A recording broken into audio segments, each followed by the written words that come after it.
In this video, I am going to show you how to add profile picture and cover photo in UpScrolled app. So first open the UpScrolled app, then go to your profile, then click on edit profile, tap on the circle, then select new photo. Now choose a photo from gallery or you can take new one. I am selecting from my gallery.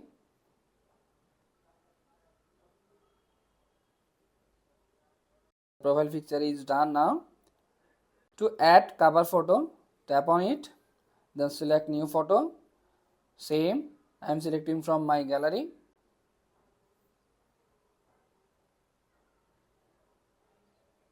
And I am selecting this as my cover photo.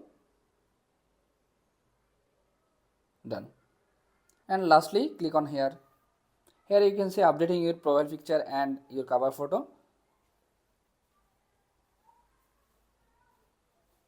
That's it. That's how you can add your profile picture and cover photo in UpScrolled app. Thank you for watching this video. I really do appreciate your support and hopefully I will see you on the next video.